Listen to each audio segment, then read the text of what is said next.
jërë ngeen jëf mbokk déglukat seen rajo Sud FM 98.5 ñu ngi leen di dalal jàmm si seen émission waar wi comme ni ñu koy defee rek talaata bu jot su waxtu wi jotee ñu fas yéene ànd ak àdduna wërngal këpp rawatina nag opérateur économique ak ñi yëngatu ci wàllu mbay ak ñëpp ñi nga xam ne daanaka ñoo ngi ci fànn woowu pour ñoo waxtaanee ci lu am solo jëmale rek li xam moo ànd sek waa banque agricole ci liñ leen di gunge ci li jëm ci wàllu financement agricole beeg ak yeneen i xeeti financement yoo xam ni dinañ si xuusandi si lu yaatu ci li nga xam ne moo di taxawaay banque agricole si secteur économique bi ak en même temps secteur de l' agriculture yooyu yëpp mu doon yoo xam ne incha allah danañ ko saytu bu baax a baax xool tamit seen taxawaay ci biir sa réew mi ak tamit nu ñu maanaam lawalee seen i bànqaas fépp yooyu yëpp tamit danañ ko xoolaat ci seen taxawaay tamit ci gunge ñi nga xam ne ñoo jëm ci wàllu daal bëgg suqali seen i réew te taxaw tembe pour tamit lii di banque agricole gunge leen boo tax ni rek tey dinañ daloo ñaari gan ñu tukkee nag ci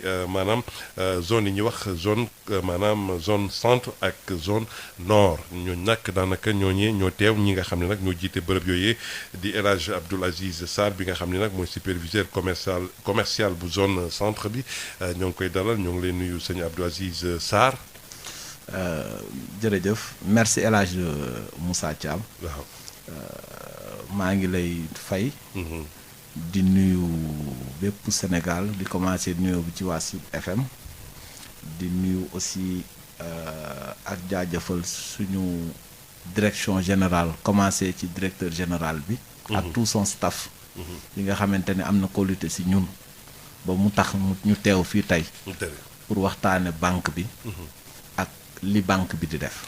très bien suñu ñaareelu gan bokk na ci ki nga xam ne moo di sëñ Massayer Diop moom nag mooy superviseur maanaam ndaw li yor foofee ci zone nord bi maanaam tukkee Ndar ba Matam du noonu la. jërëjëf sëñ Moussa ñoo ngi lay nuyu. di nuyu say auditeur ak say auditrices. di nuyu sama nattaango. El Hadj Abdoul Aziz Sarr di kontaan lool ci invitation bi. nga xamante ne defal lañ ñu ko tey. bu ñu mën a permettre ñu wax ak Sénégal yëpp ci li nga xamante ne banque bi moom lay liggéey ci au niveau de nos différentes zones muy zone nord ak zone centre jërëjëf. jërëjëf ci ñooñu nga xam ne mbokk yi kon ñi ñooy suñu gante nag suñu ñooy ci fàttali rek ci li nga xam ne moo di banque agricole la banque agricole taxawaayam lan la mën nga ñu fàttali rek si nu moo gën a gàttee ay ca sëñ Sarr. jërëjëf El Hadj Moussa. alors banque agricole. bu ñuy fàttali taxawaayam. dañuy démarrer ci njëlbeen ba ca création ba. dañuy fàttali ni banque agricole 2019. juillet 2019 la mbubboo turu la banque agricole. mais ca njëlbeen 1984 lañ ko créé mu sàllanikoo nag tur bu ñuy waxe CNCAS la caisse nationale de crédit agricole du Sénégal. loolu mooy njëlbeenu banque bi tey ñuy xuus. ba nekk ci plus de 40 agences. ba tur bi soppeeku mu doon la banque agricole. voilà kon jàpp nañ ni daal ci fànn woowu yaa ngi naan maanaam lawtaan bi mu lawtaan nag tax na boo ngeen soppi tur ba waaye boo ñu doon présenté tey ndaxte yéen a ngi wax ci zone nord bi ak zone centre bi soo ñu doon présenté tey zone maanaam centre ban zone la. alors zone centre mooy zone bi nga xamante ni buñ koy méngale tur bi sax. mooy zone bi nga xamante ne dafa xaw nekk ci diggu dëkk bi. ci diggu Sénégal. maanaam zone centre dafa ëmb. ñeenti région région de Fatick.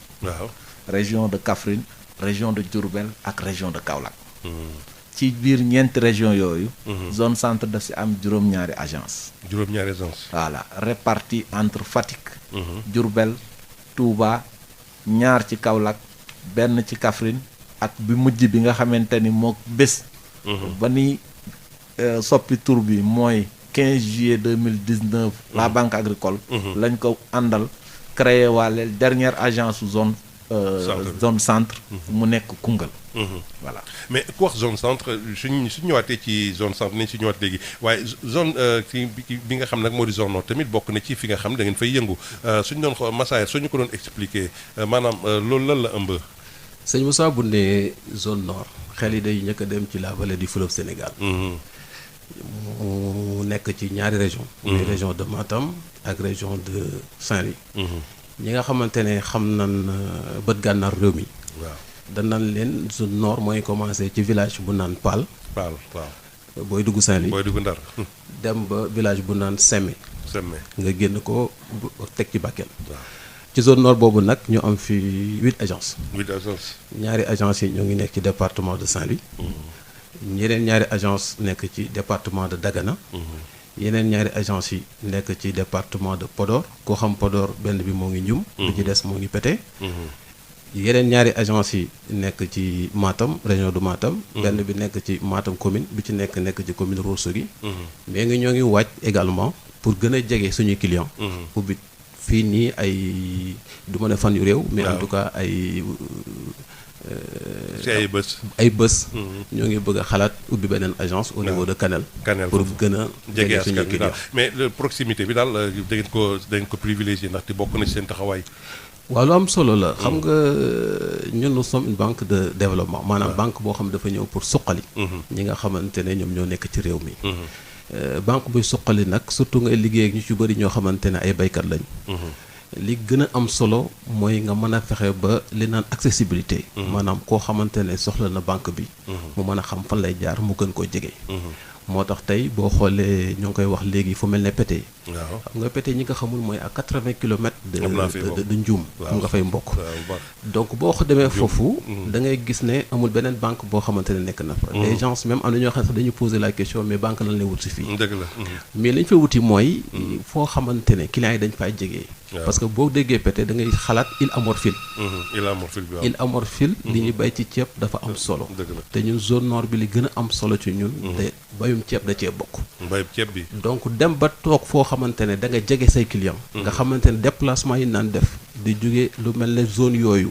ay Mbumba ay Mbolo Birane war faa jógee ñëw ba Ndioum def ay 80 kilomètres kooku day xaw a metti kon pour yombal la leen ko moo tax ñu ne xaaral ñu ñëw ci seen wet ubbi fa benn agence muy agence bu nekk foofu. mais c'est le même cas ci zone centre bi parce que foofu tamit gis nañ ni li jëm ci wàllu yeneen i xeet yi maanaam yëngatu sur le plan économique développé na fa rawatina nag li jëm ci wàllu mbay mi waaye tamit ci yeneen i fànn. absolument El Hadj Moussa. Zone centre li koy particulariser li tax ñu gën ko xam. mbayum gerte la. mbayum gerte gi. voilà mbayum gerte moo tënk mooy dénominateur commun bu ñu ko doon wax ci tubaab. maanaam mooy li nga xamante ni moom la ñëpp bokk. ci zone centre bi. mooy mbayum gerte. même si mbayum gerte rek nekku fa. te loolu dinañ ko ñëw xuus ci émission yi bi. incha allah pour jox ci explication yu baax. mooy lan la ñu ñun def ba tey bu ñuy wax zone centre dootuñu wax gerte rek. defe naa ni.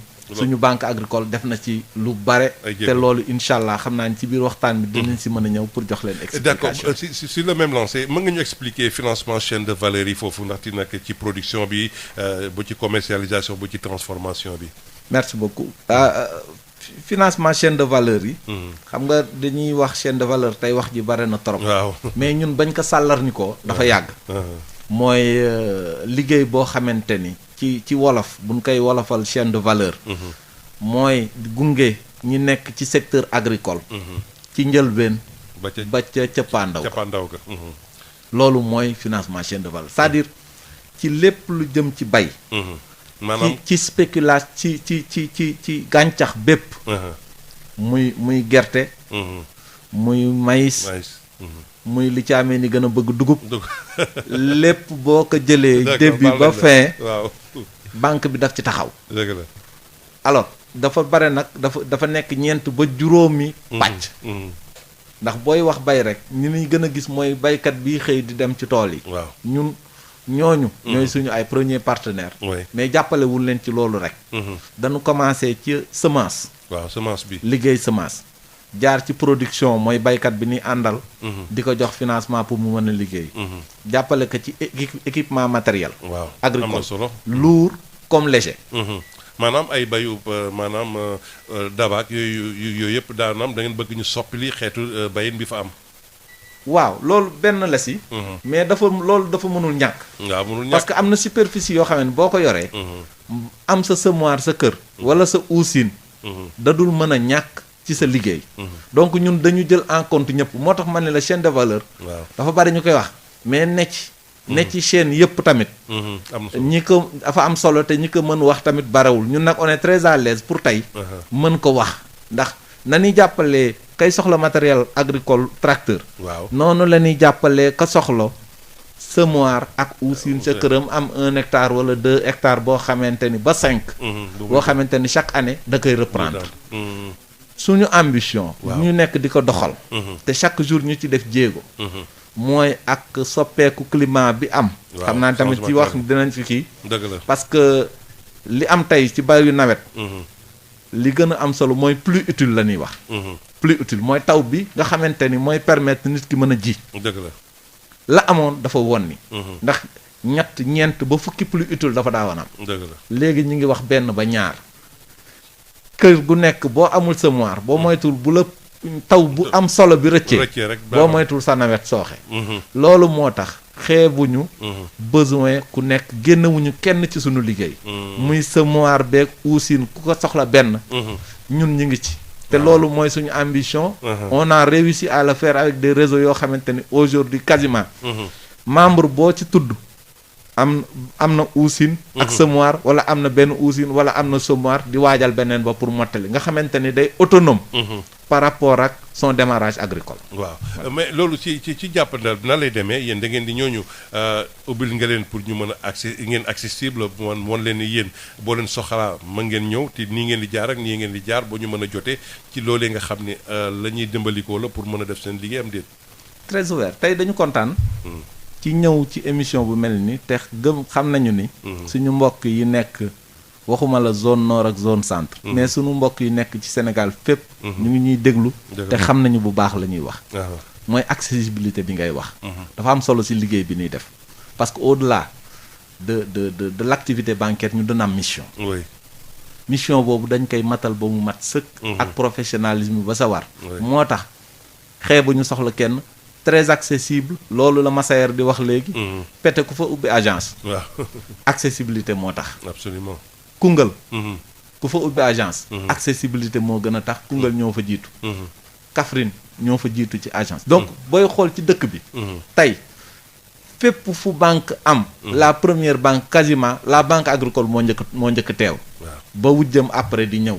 donc loolu mooy taxaw ci soxla ñi nga xamante ni. am nañu doole. wala néew nañu doole pour accessibilité bi gën leen yomb. tey dina ñëw ci perspective yi incha allah.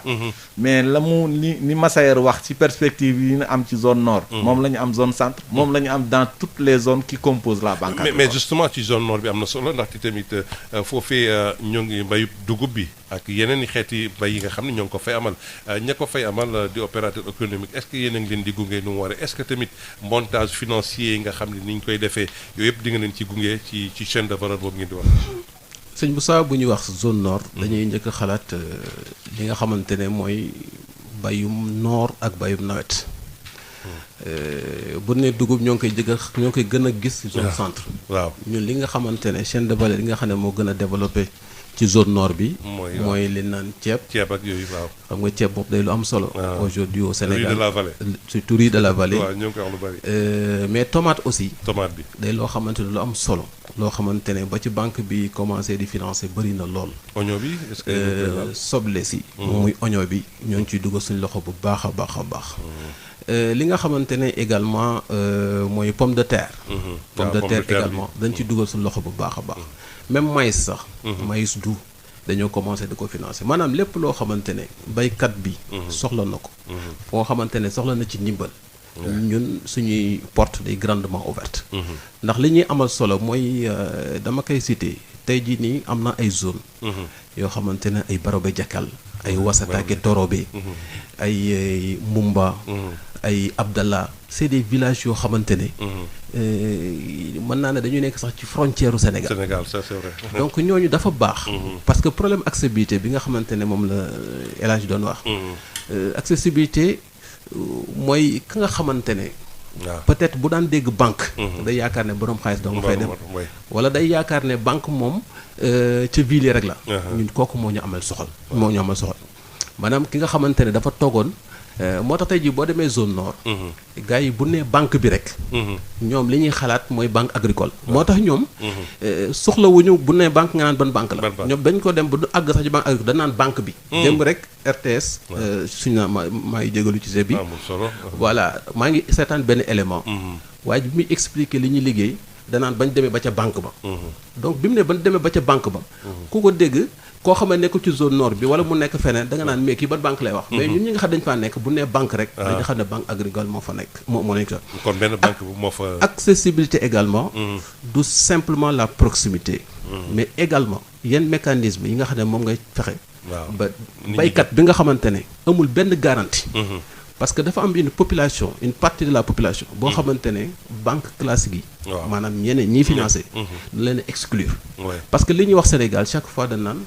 pourquoi duñ mën a accéder au comité au crédit parce que ab problème mu garantie la moo tax ñun aussi ñu teg ay mécanismes avec l'État du Sénégal également parce que aussi ñu gërëm état parce que aussi buñ tollee fii li ñu naan feccum liir bu neexee nday jàpp ca loxo ya état bi aussi suñ naataango la d'ailleurs mooy actionnaire majoritaire donc jàpp na bu baax banque bi ci banque bi donc garantie tey jii problème garantie du tax nit ki bañ a accéder au financement au niveau de la banque. mais na ngeen di def boo kon actuellement bu nit ñooñu ngeen yombalal leen wala ñu xam ni déjà pour ñii nga xam ne ñoo di nag yittewoon nañ ko. mën nañoo ñëw rek sans garantie. déjà ñun dañoo am ay plateformes de communication. parce que ñun boo muy zone nord muy zone centre. dañoo dem ba am ay partenaires. par exemple zone nord. am na benn partenaire boo xam ne moom moo jiite baykat yëpp nekk ci ceeb bi moom la naan Cerise. Cerise moom mooy jiite baykatu ceeb yëpp. bu dee da nga dem ci tomate bi am na benn comité national de concertation sur la filière tomate industrielle. nga xamante ne moom moo jiite ñiy baykatu tomate yëpp. soo demee ci oignon bi am na benn comité bu ñu fa teg bu naan IPOS. donc ñooñu banque bi dafa bokk presque ci membre yi. ñun dañoo bokk ci ñoom di liggéey ak ñoom. donc chaque fois réunion yi ñuy am. ba suba rek waroon nañoo organiser benn réunion dafa mujj comme man damay ñëw fii man sama chef d'agence dama teewal ma donc chaque fois ñun ñoo ngi waxtaan ñoom dañoo jël banque bi defal ko seen bopp donc déjà de bouche à oreille te li ci gën a am solo mooy accessibilité au financement mooy jël koo xamante ne mësul yaakaar ne dana mën a am crédit ci banque nga di ko gunge ba toll foo xamante ne ni su ma la waxee benn exemple ne la am nañ jigéen joo xamante ne bañ koy gunge 50 000 lañ ko joxoon tey jii xam nga ñaata lañ koy jox financement. ci commercialisation riz bi. 1 milliard de francs CFA chaque année.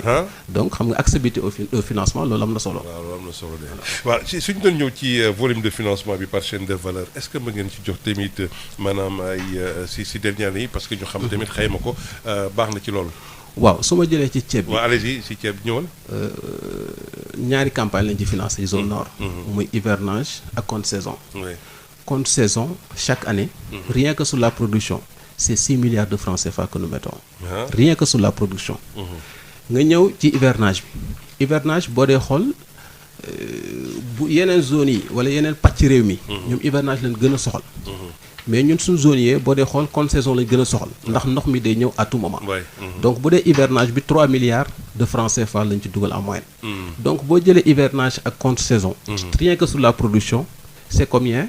C'est 9 milliards de francs CFA. 9 milliards. mais yemuñu foofu. parce que wax na léegi chaîne de valeur. chaîne de valeur mooy boo paree ci production bi ki nga xamante ne dafa bay ba pare. ba am production ni muy jaayee. mais il faut kon nga attaquer beneen moyen bi. chaîne de valeur bi. muy leen commercialisation bi. moo tax ñun aussi ci commercialisation bi. ñu dugal ci 6 milliards de francs CFA chaque année. pour mën a permettre baykat bi nga xamante ne bu bayee li mu bay mu mën koo jaay du ko sànni. parce que. ku mënta commercialiser ku mënta jaay. da koy sànni yóbbu ko feneen. mais on en voit parce que sëñ Abdou Aziz Sarr parce que léeg-léeg nga dégg yenn zone ñu ne dañuy bay ba fu mu ne nii sax sur production bi xamante nuñ koy def ak yooyu yëpp donc yooyu yëpp est-ce que contrairement ak loolu nga xam ne am na di nga leen gunge ci li nga xam ne mooy ci fànn woowu surtout nag boo ñëwaatee ci cumul boobu mu doon wax ci wàllu financement yi. jërëjëf El Hadj Moussa ci cumulu financement yi dañ ci ñëw. mais li Massaer doon wax. ci proximité bi ak exemple bi mu joxe. xam nga lan lay firndeel dañu nekk di def lu kenn dul def ndax keneen mënu ko. ma bantu ko. dañu nekk di def lu kenn dul def. lu tax parce que kenn mënu ko. dañu nekk di financer production agricole. xam nga chaîne de valeur. waaw mënoo ni da ngay financer chaîne de valeur te doo financer production agricole. production agricole mooy li gën a jafe ci liggéeyu banque ci man li ma xam ci banque Sénégal. maanaam boo dajalee banque mooy financer. baykat bi mu dem li waykat bi way gëm yàlla. gas jël doomam suul. toog di xaar mu taw. waaw wala mu dugal irrigation. pour mu ñor pour mu soog a ñëw mu fay la. waaw c'est très aléatoire. waaw ci wolof nag xaw ma. nun koy tekkee. waaye dafa xaw a dafa bari risque daal maanaam waaw. loolu moo tax yàlla rek ay tax. loolu moo tax kenn newu si. ñun ñu ngi ci. moom la leex financement production. loolu ñuy def nag dafa am lu tax. mooy li nga xamante ni moo nekk ci sunu tur la banque agricole. experte et ouverte. L'expertise parle aujourd'hui moo tax ci li ñuy financé ci agriculture. li ñu ciy def mën a départ ba fin. maanaam xarañ moo ko tax. mais mooy tax chiffres yi mu jox la ko. ma ñëw ci chiffres yi ma lay jox ci zone centre. waaw ci production agricole ndax moom ci bayu irrigation la. waaw ñun ci bayu nawet. bayu taw. zone centre rien que ci production romb na 3 milliards. ci programme semence près de 8 milliards. programme commercialisation près de 7 milliards. et loolu joxuñu ko kenn koo xamante ni daf ñu indil ay immeuble dañ ko jox ay baykat ak ñoo xamante ni dañu départ ak ñun. ci 50 000 500 000. ba yegg 100 millions ak 1 milliard. donc ñooñu loolu moo tax ma ne expert ak gunge bi ñuy wax proximité bi wax na la ni la. proximité. du ñëw rek fa nit ki nekk. maanaam c'est un tout. lépp la accompagnement bi départ ba fin. mais justement na ngeen di sécurisation crédit boobu na ngeen di def parce que aussi loolu lu am solo la nit ki tamit doo ko jox crédit boo pare seetaan ko. waaw dañ ciy ñëw. dañuy ñeme sax nag wax ko. waaw dañuy ñeme sax wax ko pour xëy na ñeneen sax bu ñu ñëw fekk si ñu. waaye nag lay jafe mooy li ma la wax ci li nekk ci tur bi. l'expertise. waaw alors sécurisation crédit boobu. dafa nekk loo xamante ni 84 laa la wax. waaw ba léegi ñu ngi def financement production ñu ngi def financement mbay ci lépp. suñu ay statistiques de remboursement tamit mën nañ ko wax c'est-à-dire dañuy jox nit ki financement. gunge ko ànd ak moom début ba fin tey nii mënuma def émission bi te sargaluma tamit samay collègues yi nga xamante ni ñu ngi ci banque bi. tey bu ma neexoon man ni ñu ngi ca waar wa. mais est-ce que yaa ngi leen di sargal mais aussi tamit mbaa doo leen jox gars yi financement ba pare di leen topp di leen sonal. non mënul ñàkk. xam nga financement koo bëgg. boo ko joxee crédit. da nga koy taxaw pour mu fay la. xam nga lu tax looloo yokkuteem. bu la fayee déwén bu ñëwee. bu taxawee nga lebalaat ko bu amee programme bu gën a rëy. nga gunge ko si. mais koo bëggul ngay jox financement ba pare toog di ko xool. ba ndog fekk ka si mu taxaw dootul amati liggéey. donc taxawu bi. mënu ci ñàkk. waaw bëgg leen moo tax tamit dañ leen di gunge. départ ba fin boole leen ak ay nit ma ñëw ci sa question li ngay wax ci contractualisation. mooy nan la ñuy def sécurisation crédit c'est un tout. bu ma waxee ci contractualisation ba pare dinaa jox Massaer mu wax ci tierce détention. donc dafa bare yu dugalante. waaw ñun dañuy ànd ak baykat bi jox ko financement. ànd ak moom ci nawet bi. wala ci toolu ceeb bi ba mu ñoral. ñu ànd ak moom ci commercialisation bi. ña nga xamante ni seen doole may na leen ñu jënd bu bare. ñu jàppale leen boole nit ñi ba nga xamante ni ka yore 10 saagam 15 saagam 30 saagam. dina am fu mu ko jaayee. mu nekk teew. loo xamante ni day ñëw dugg ci bor bi mu fay borom. kon da nga leen di gunge pour ñu am ab koppar pour mën a fay. jaay bi dañ leen si gunge. waaw loolu am solo. jaay bi dañ leen si gunge dañ leen di gunge ci gerte bi. waaw dañ leen di gunge ci maïs bi. dañ leen di gunge ci dugub bi. tey nii am nañu ay réseau dans la zone centre. yoo xamante ni ba ñu bayee seen dugub ba pare. dañ leen booleeg fan ko jaayee. waaw ñu dugal ko ci bor bi ñu dugal ko ci seen code. fay seen bor jël seen desitu xaalis dem. lu am solo la. kay transformé. mise en relation. mooy des partenaires avec des partenaires. partenaires yooyu tamit. ña ca soxla gunge ñu gunge leen. ba dugub bi ma lay wax. ñu transformé ko cere. ba mu nekk njëriñu caameen yi donc loolu yëpp dañ cee doxal ba mu mat. ceeb bi tamit même chose. la ci Massayer mën a wax.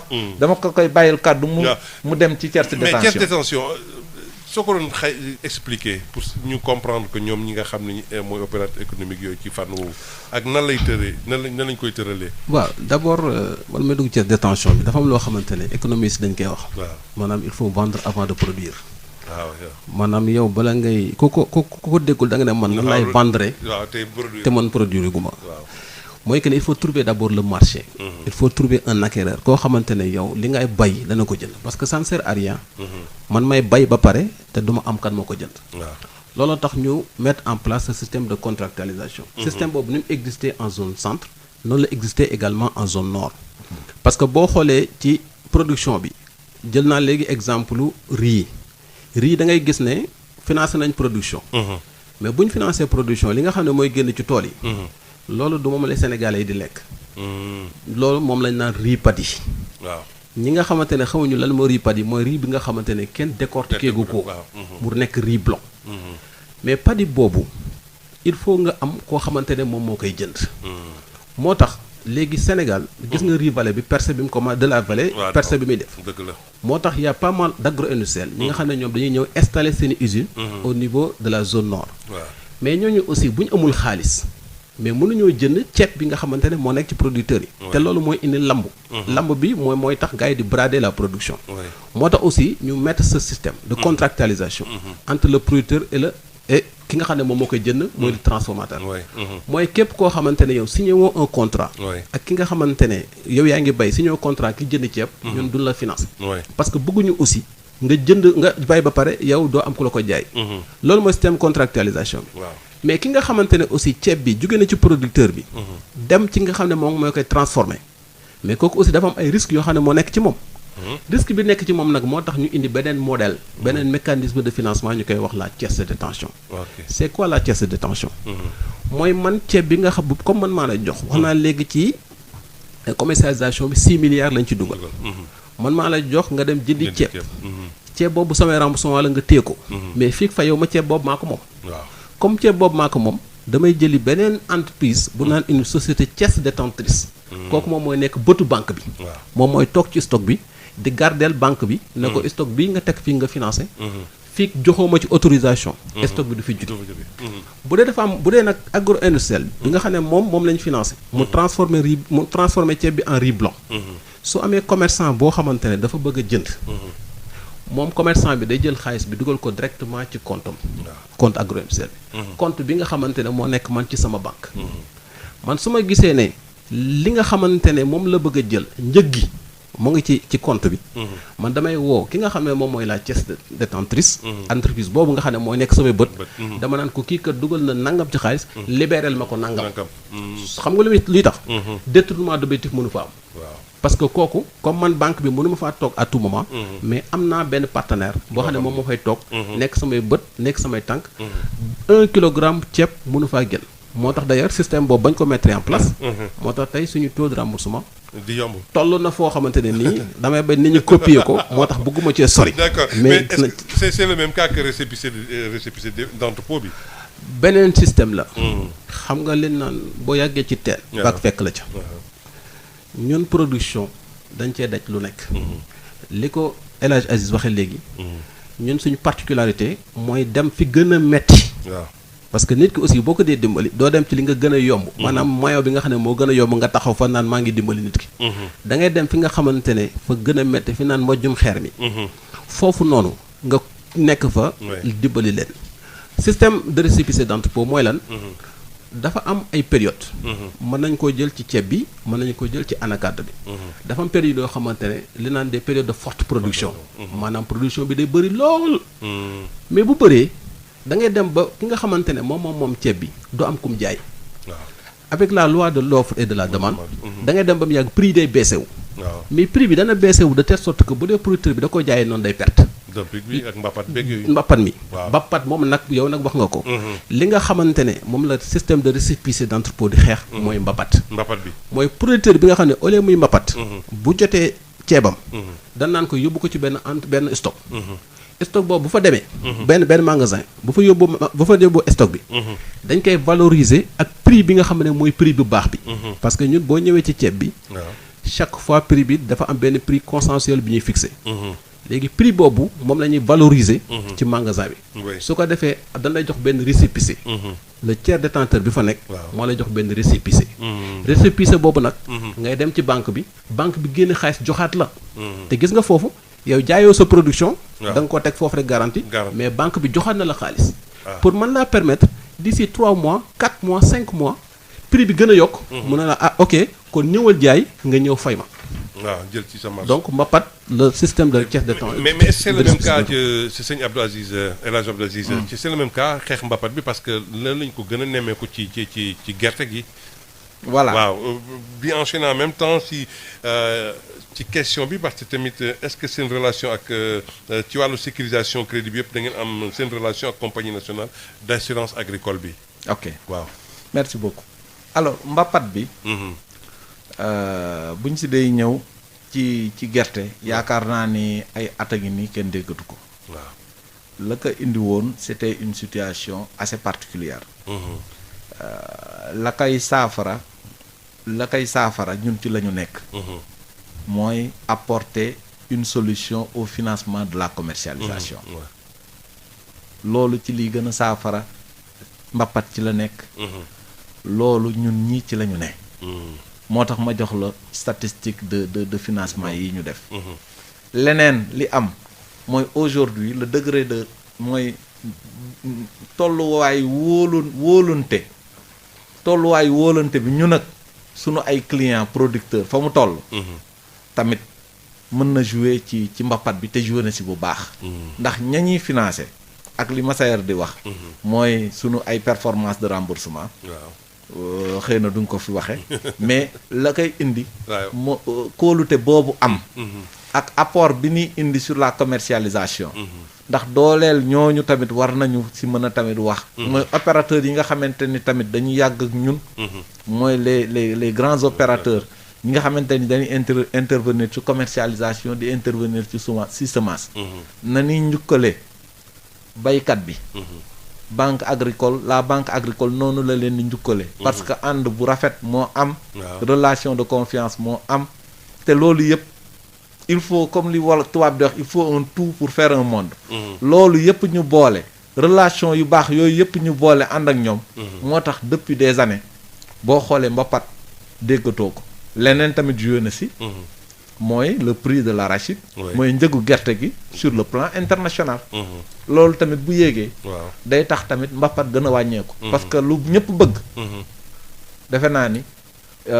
mais est-ce que di ngeen accompagner même boo exportation bi même bu nekkee sax des fois dañuy am problème dafa am benn ko diggante producteurs yi nga xam ni dañu naan non balaa ñoo génnee il faut ñu jaay temps au Sénégal ba pare ak yooyu yëpp est-ce que processus boobu di ngeen ci maanaam gunge ci ñi nga xam ne dañoo bëgg exporter. moo tax ma ni la. dañu nekk à l'aise tey ci émission bi pour parler de chaîne de valeur. amul la banque agricole. amul kenn ku mu bàyyi. ci chaîne de valeur de spéculation Sénégal yëpp. exportateur yooyu ngay wax. sunu ay relation lañu. bu ñu remplir la ñu war a remplir. au niveau de l'État. xaar ba ñu ubbi période d'exportation bi. noonu lañ leen di appuyer. ren on a appuyé des gens qui au bout de 2 mois ont remboursé leur crédit. sur l'export. ak beneen système nag de financement. parce que loolu encore je reviens sur l'expertise. dañu c'est-à-dire. lu ñu tëgg rek. boole nañ kaak système bu dëgër boo xamante ni. nan lañ koy gérer ba ci cëppaandaw ga ñëpp mën si gis seen bopp. pour mu bañ a naax saay xam nga loolu njëriñ bi mooy lan. mu bañ a naax saay parce que boo tëggee lu baaxul.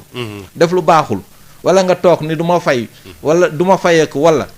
suba di nga bëgg joxe mais doo am loo joxe. absolument loolu moo tax lu ñu tëgg rek.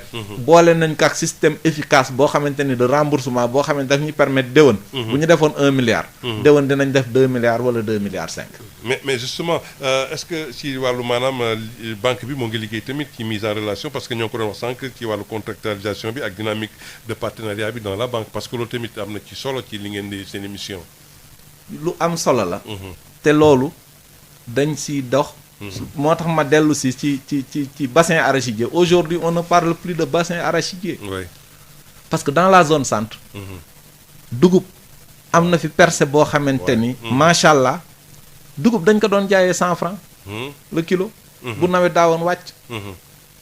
ren bu nawet wàccee 250. jëm kaw nga mën a jënd kilo dugub. waaw loolu waaw. donc loolu li koy indi mooy effort entre autres des structures étatiques, mais l'effort aussi de la banque a joué dans la contractualisation, a joué dans la mise en relation. Parce que bu ñëpp nekkee sunu ay clients. boole leen day yomb. loolu la ñu def ci dugub bi. loolu la ñu def ci maïs bi. maïs ni ma la wax nii prime noonu tamit la doon wàcce. mais depuis des années 3 ans 4 ans. ces prix là après hivernage dafa constant. Voilà. Est-ce que c'est le même cas ci zone nord bi ak la banque agricole ti maa ngi relancer même kii bi moo di maanaam concept de contractualisation bi ak dynamique de partenariat bi dans la banque. waaw fi mu toll zone nord banque bi dafa am benn ancrage boo xamante ne nii. raar na tey partenaire. boo xamante ne bëgg na atteindre ses objectifs te jaaroo ci banque bi. moo tax ñun suñ partenaire bi gën a am solo tey jii nii. ci au niveau de la vallée mooy la SAED ñooñu aussi dañ leen di remercier bu baax. mais banque bi aussi en plus de ça dafa am yeneen projet yoo xamante ne dañuy ñëw di liggéey ci au niveau de la vallée. donc intérêt banque bi tax na. boo projet bu ñëw dañ naan la si tu veux atteindre tes objectifs ba yeboo nga jaar ci banque agricole. parce que aujourd'hui ñoom ñoo yor l'expertise. surtout sur l'accès au financement. parce que le nœud de la guerre maanaam li nga xamante ne mooy problème nit ñi mooy comment accéder au financement. et financement ñun banque dañ cee toll foo xam dañ ko démocratiser. maanaam il faut. képp koo xamante ne nekk na Sénégal xam nan fan la mën a jaar pour accéder au financement. moo tax ñu mettre en place ay mécanismes jouer ak le partenariat. parce que boo dee xool ci sécurisation crédit bi dañoo génne beneen modèle. beneen modèle boo xam ne dañ naan le modèle de BLP bon livraison et paiement. loolu aussi dafa bokk ci suñu expertise. lan lay tekki loolu. bon livraison et paiement mooy baykat bi boo ko dee financé. bu ko jox xaalis maanaam nga jël xaalis bi jox ko moom. parce que loolu day indi li naan détournement d'objectif. mbaa da ci takk ñetteel ak ñeenteel. mën na cee takk ñetteel bu dee am njaayeen mën na cee takk maanaam saareen rek dem nga xaaral mu ci benn. voilà léegi gu ndaw pour éviter cela moo tax ñu ne léegi.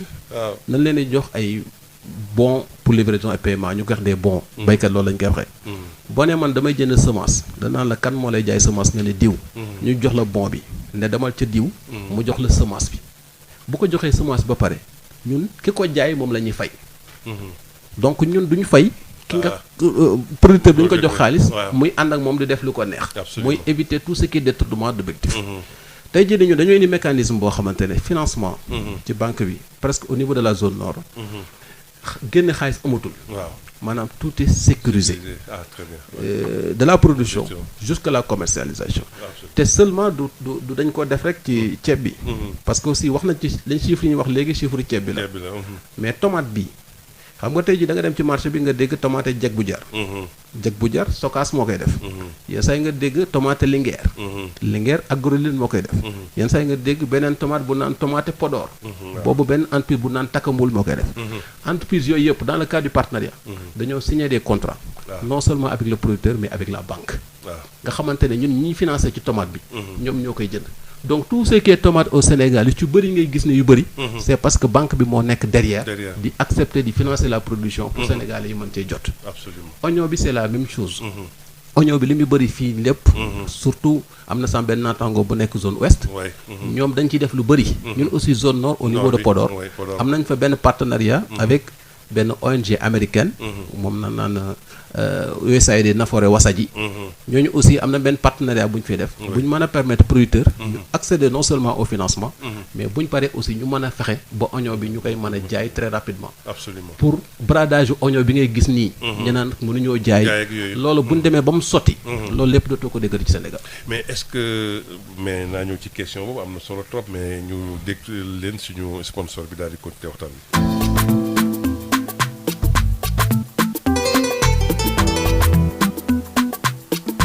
ngir gunge suñu réew mii di Sénégal ak mboole seem kuy yëngu ci wàllu koom-koom rawatina ci wàllu mbay càmm ak napp boole ko nag ak taxawaayu aar li ñu wër di alam bi ngir yokkute gu mat sëkk te mucc ayib LBA la banque agricole lëkkaloo ak Sud FM seen rajo ñooy ànd ak yéen ci seen émission waar wi.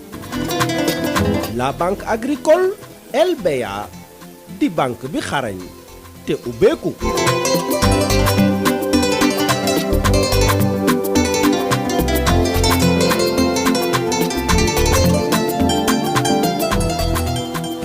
voilà jërë ngeen jëf mbokk déglukat seen rajo Sud FM yéen a ngi seen bi émission waar wi tey nag ñu ànd seeg suñu ñaari gan yi nga xam ne tey ñoo jógee ca la banque agricole bi nga xam ne nag daanaka seen liggéey gis ngeen ko seen taxawaay jëmale ko ci askan wi yëngatu ci wàllu mbay ak tamit ci ñeneen ñi nga xam daanaka ci yeneen secteur la ñuy yëngatu dinañ si ñëw ci kanam tuuti mu di nag El Hadj Abdou Aziz Sarr bi nga xam ni mooy zone centre bi dégg nga si lu mu expliqué ci li jëm ci wàllu nu ñuy gunge ak tamit chaîne de valeur bi yëpp nuñ koy accompagner ak tamit sëñ Massaïr Diop bi nga xam ni moo yor zone nord bi sama mbokk Foutanké yi kon ci zone boobee ci lañ cay def ci wàllu li nga xam ne moo di ceeb beeg ak i tamaate beeg ak ñi nga xam ne ñooy yëngatu ci wàllub li nga xam ne sax moo jëm ci wàllub oignon bi waaye tamit am na solo ci wàllu foofu ñu ngi ci doon teg si yu baaraam ndaxte nee nga da ngeen di leen accompagner ci fond mais est-ce que li nga xam ne moo jëm ci wàllu tamit conditionnement bi foofu tamit maanaam luy denc xaalis la wala luy sécuriser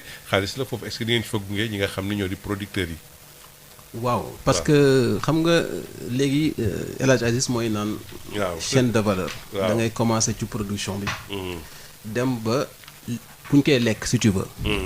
parce que aussi bu dee da ngay financer nga attaquer benn maillon rek. waaw beneen bi mën naa sooxe. te beneen bu sooxe. day am benn impact négatif. ci say remboursement. te banque aussi lu ñu ci manti wax. wax ji lu muy bëri. li ko gën a am solo mooy li ma génne dugaat na. donc lépp loo xam ne dañu mën a permettre lu ñu génne ñu dugaat. ñun dañ koy def. moo tax ci conditionnement boobu. déjà ci projet boobu ñu am ak USAID Nafoore Wassadji. am nañ benn agrégateur boo xamante ne moom dañ koo jël financer ko pour non seulement mu mën a jël soble bi mais moom moo koy conditionner assurer aussi la conservation mais en plus de ça dafa am des champions yoo xamante ne dañoo nekk aujourd'hui au niveau de la vallée du fleuve Sénégal mooy ñi nga xamante ne dañuy wax les agro-industriels agro-business sénégalais waaw ñoo xamante ne ay sénégalais lañ ñoo xamante dañuy dem ci àll bi di ko dagg di fa bay soble di fa fay tomate di fa bay aussi pomme de terre su ma ne laa tey jii nii am nañ ay agro-business yoo xamante ne chaque année ñu dañ leen jox lu mat kenn nit am na kenn nit koo xam ne du ma ko citer parce que am na yoo xamante ne li naan secret bancaire mais dañ ko jox chaque année 2 milliards de francs CFA pour mën koo permettre mu am benn chambre froide dem nañ ba financer ko benn chambre froide chambre froide boobu mooy permettre nga xamante ne bu bayee pomme de terre am bu bayee oignon du ko mën a brader du ko sànni du yàqu foofu la koy dugal ba heure bu ko neexee mu mën koo jaay donc en plus de la production et de la commercialisation conditionnement ak lépp ñun dañ ciy teg suñu mais c'est important parce que récemment maa ngi nekkoon nag filière mangue bi li nga xam ne nag ñoo ciy yëngatu mais tamit foofu tamit problème la tuuti ci accompagner leen parce que quand on parle de l'exportation donc ci filière mangue bi lu am solo la te lu muy dugal ci xaalis rek daanaka presque 13 milliards la par an donc loolu est-ce que yéen a ngi accompagner tamit filière boobu. ah oui filière boobu ñu ngi koy accompagner. zone yi mu gën a yi mu gën a soxal. c'est surtout la zone sud. oui xam naa ni incha allah di nga am occasion wu dajeek suñu naataango bu nekk foofu ñu koy nuyu au passage Oumar Touré. dina ci mën a gën a xuus. muy foofu. muy aussi dans la zone ouest aussi. parce que vers Thiès et autres. c'est une filière très importante. kii boo xamante ni peut-être sénégalais yi yéex nañu. jël ko en compte trop. ndax miin gis mango. dëgg la waaw. ak yaakaar ni mango. période rek la war a doon. bu paasee paase na. tey beneen approche. la ñi nekk ci filière mango am. approche boobu ñu am novatrice. boobu ñun lañ leen ci siy gunge. incha allah. pour nan la ñuy fexe ba mango bi yàqu. ci Sénégal. gën a wàññeeku parce que fii rek la mango du yàqu. c'est un des rares pays ci monde bi fi mango du yàqu. boo demee Maroc fii. boo xoolee ba mango yàqu. boo moytul nit dina la mere. donc loolu nit ñi tey gën nañ ci yeewu. te am na ay champions yoo xam ñu ngi ciy liggéey dans l'export. li fi nekk mooy gën leen dooleel. ñu gën a mën a ramasser la production individuelle. pour mën ko yóbbu fa nga xamante ni fa lañ ko mën a jaayee la Sénégal war a lekk la war a yàqu ñu rawale ko jaay ko à l'export. lu am solo mais suñu waxee ci wàllu élevage tamit bokk na ci li nga xam ne da ngeen ci yëngatu mais gis nañu tamit financement produit vert mais tamit cette accréditation ci maanaam fonds vert bi mais suñu doon expliquer léegi financement produit vert yi mu jëm ci wàllu solarisation forage ruraux yi ak pompe solaire yi c'est exactement la ndaxte ko wax bay wax tamit li jëm ci wàllu jumtukaay te loolu bokk na si jumtukaay ngeen di jëriñoo jëfandikoo. lu am solo nga wax. mbégte lañ ci am. ci accréditation bi la banque agricole am. au fonds vert climat. mu nekk lu bees. lu yees loo xamante ni jafe na nit am ko. dans le monde. dans le monde je dis pas au Sénégal dans le monde. donc dafa nekk loo xamante ni ay jéego. yu mag ngay def. nga justifier lu bare. ci sa taxawaay. justifier ci taxawaay bi nga am ci environnement. taxawaay bi nga am ci alam bi. taxawaay bi nga am ci sa doxalin. par rapport ak préservation alam bi. pour ñu soog la nangul loolu. loolu nangul nañu ko. ñu ciy féliciter toute l'équipe. en commençant par le directeur général. ba pare xam ni loolu tamit dafa am yeneen opportunité yu ubbi mais daf ñu fekk ci mbir. fekk ñu ci vision ak ambition bi ñu am. loolu moo tax lii tamit mu mën nekkoon suñu mébét. yàlla def mu sotti. suñu mébét bi mooy lan baykat ba ñu am di ko financer. am na yeneen soxla yoo xamante ni peut-être dépassé na sax liggéey bi muy liggéey ci liggéey bi muy liggéey maanaam ci bay. loolu dafa nekk suñu préoccupation. ñu nekk di ci baywaar. mooy nan la ñuy def ba baykat ba nga xamante ni courant yeggul ca village am. ñu gunge ko ba mu am ay panneaux solaires. mën a am lampe guddi. éclairage. am télé lampe guddi ay doomam mën a jàng. dem ba am aussi congélateur boo xamante ni. parce que congélateur solaire. outil de travail la. ci yenn zones yi donc loolu yëpp ñu ngi ci au-delà de ça. ñu ngi ci financement.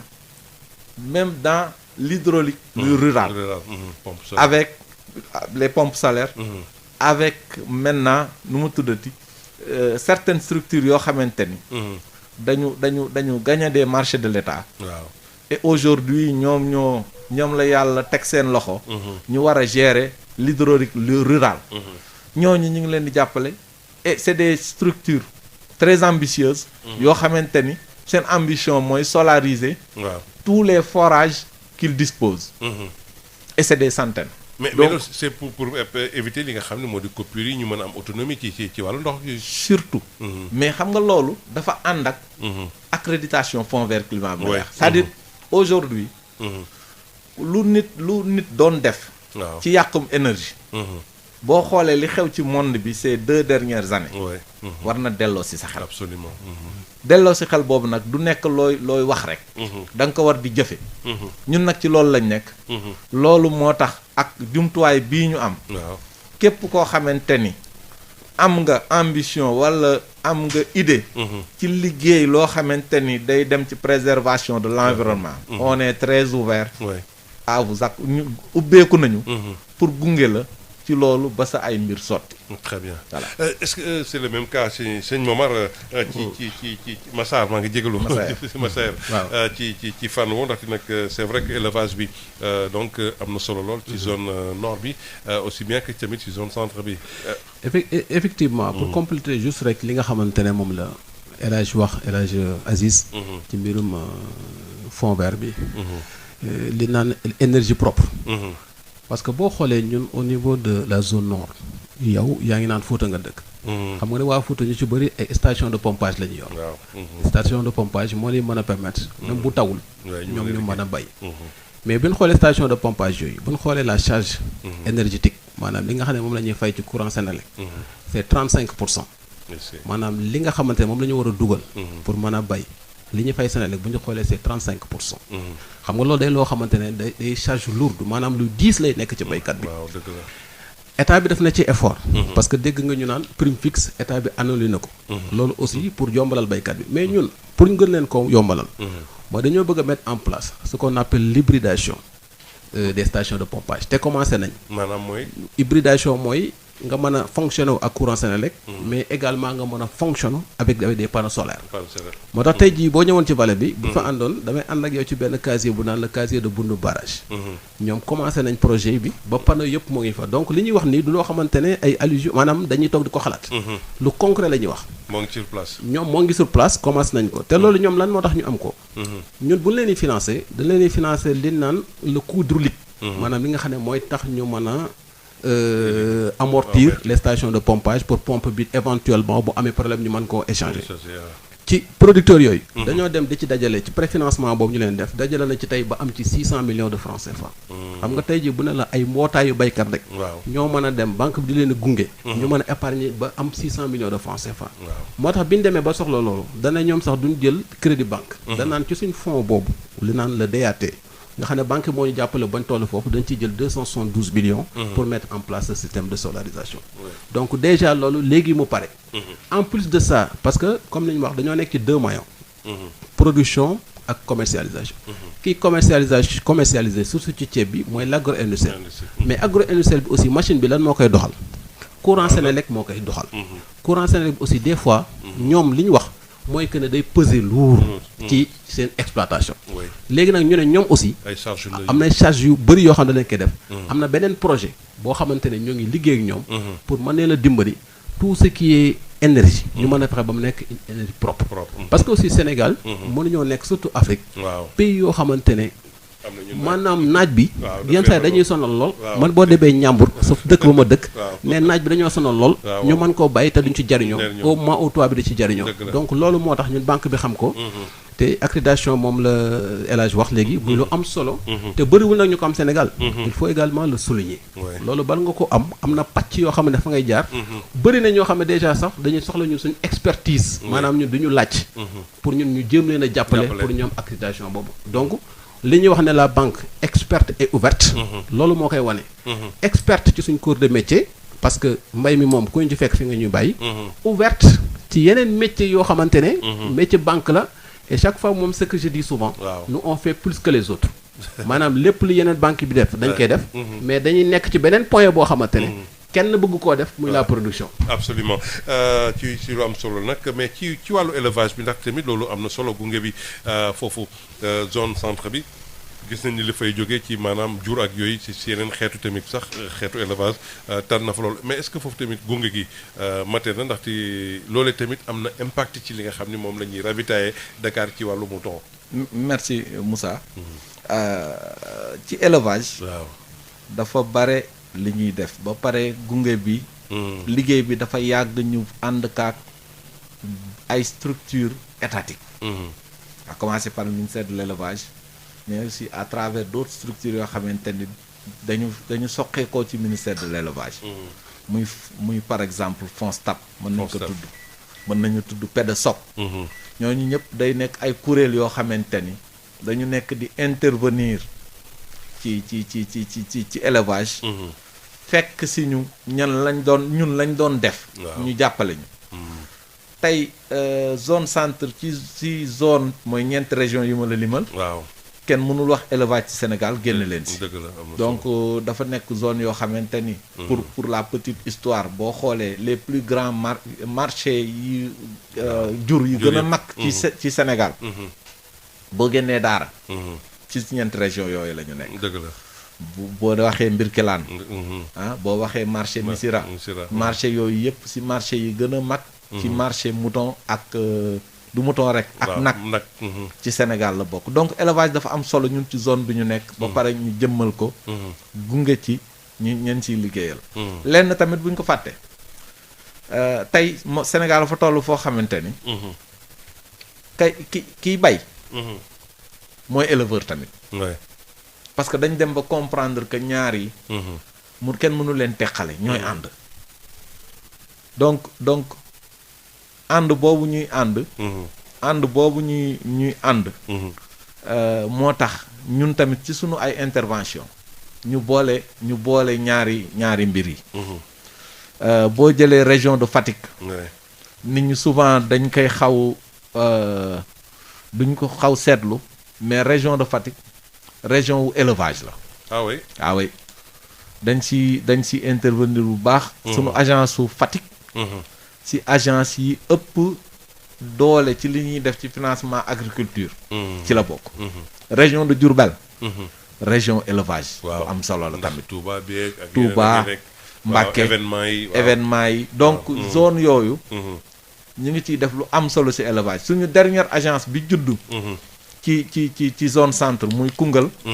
dafa ñëw moom nekk ci wetu marché Missirah. agence su Kaffrine nekk ci wetu marché Birkelane. donc foofu yëpp ñu ngi fay def lu am solo ci élevage. di ci individuellement nag mooy ci suñu liggéeyu bopp. mais ñu ànd seeg tamit yeneen partenaire mooy yi ma la limal. ay FONSTAB ñoom tamit ñu ñuy jàppale. seen ay baykat seen ay sàmmkat di indi ay dossiers ñuy monter. sur un système. boo xamante ni très résilient système bu xarañ. te am solo. bi nga xamante ni tey am nañu ay baykat yoo xamante ni ñaar fukki at ak lu topp. ñu ngi ay éleveurs. ñaar fukki at ak lu topp ñu ngi liggéey ak ñoom. at bu nekk ñu jël crédit. ci at bi ñëw remboursé ko. préparer jëlaat yeneen crédit. donc li ñuy wax baykat. du faykatu bor sàmmkat du faykatu bor. waaw ca baykat bala.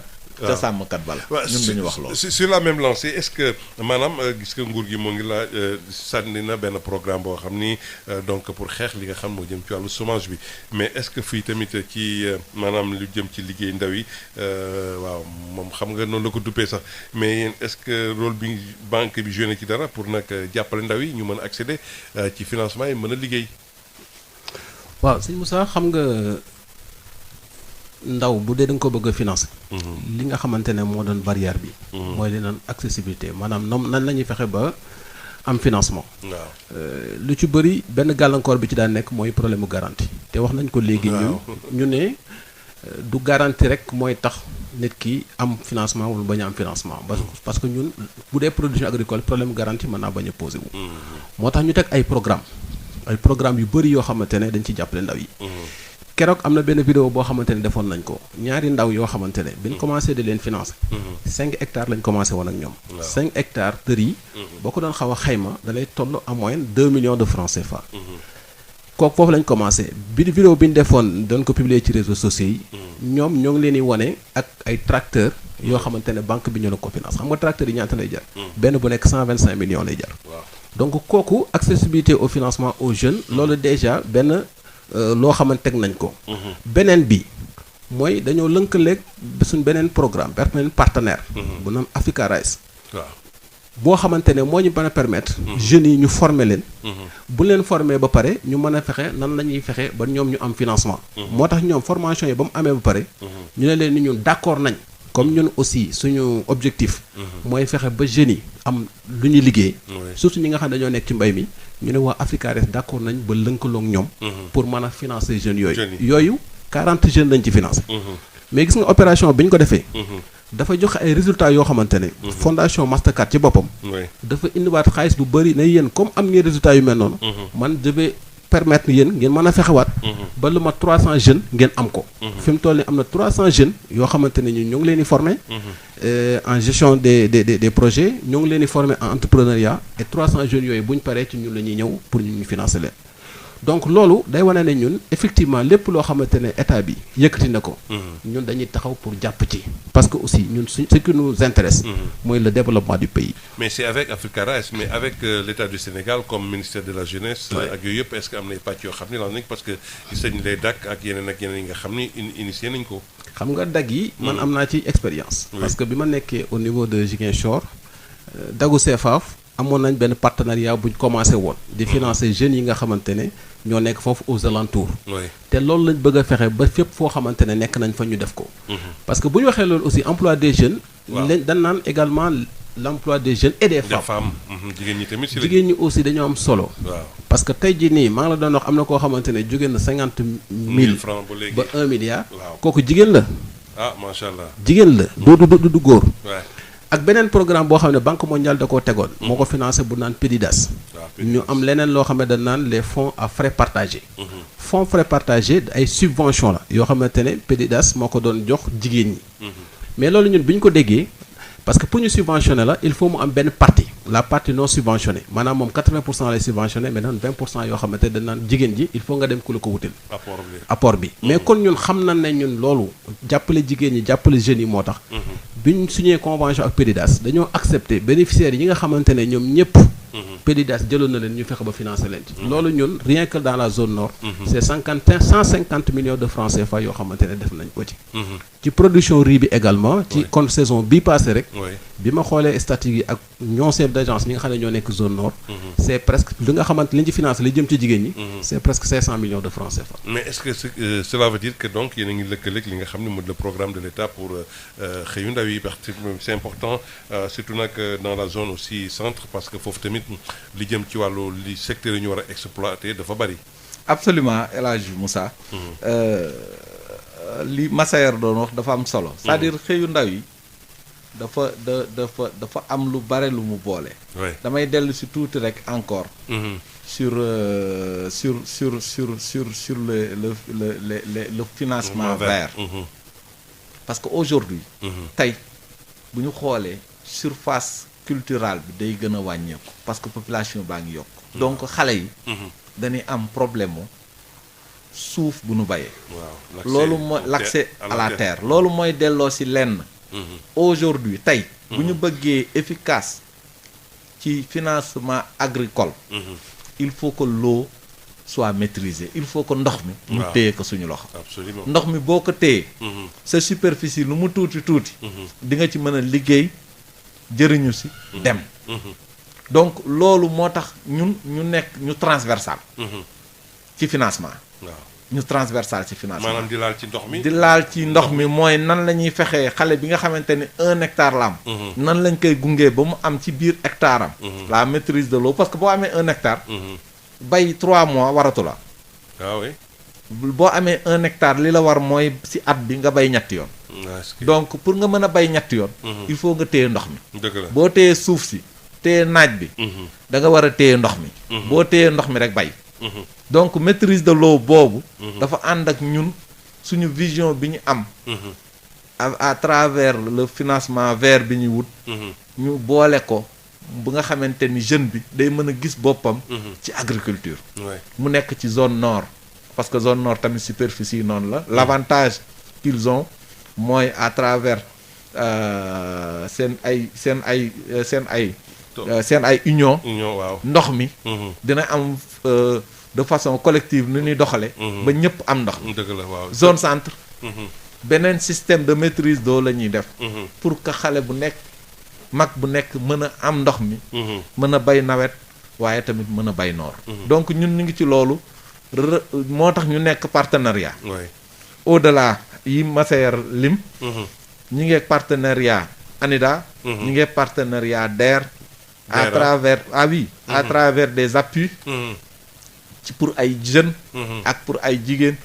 ci gunge leen ci seen ay divers programmes. mais justement même y avait un programme de l'USAID à Kaolack maa ngi fàttaliku ci wàllu mbéyub dugub bi. waaw loolu. naatal mbay voilà maa ngi ko doon suivre ça fait des années yàgg na. voilà ñooñu. waaw est-ce que ñooñu tamit am na benn impact ci li ngay def. wala bu baax gën a. waaw bu baax jàppale tamit nit ñi pour ñu gën a embrasser kii bi. bu baax bi ñu defee ñoom seen juróomi at. dañu dem bàyyi fi ak ay acquis yu am solo. acquis yooyu tey moom la ñu nekk sukkandiku. di ko dérouler ak ñun appui bi ñuy indi. qui est périodique et qui est constant. donc loolu ñu ngi ci ba nga xamante ni. jeune bi nga xamante ni tey am nga financement. wala déposer nga ñëw si ñun pour am financement. lépp lu war dañ koy def suivi ba ca war tamit. dañ koy def. muy DER muy ANIDA muy yeneen structure yëpp. DER programme yu mu am ak ñun. convention yu mu signé ak ñun bare na. bu ci mujj c'est sur le matériel agricole lourd. ñu ngi doxal financement bi sur des tracteurs. ñu ngi koy doxal ñu ngi libérer crédit yi. beneen convention am nañ ko sur le petit matériel. pour te dire que bàyyiwuñu kenn.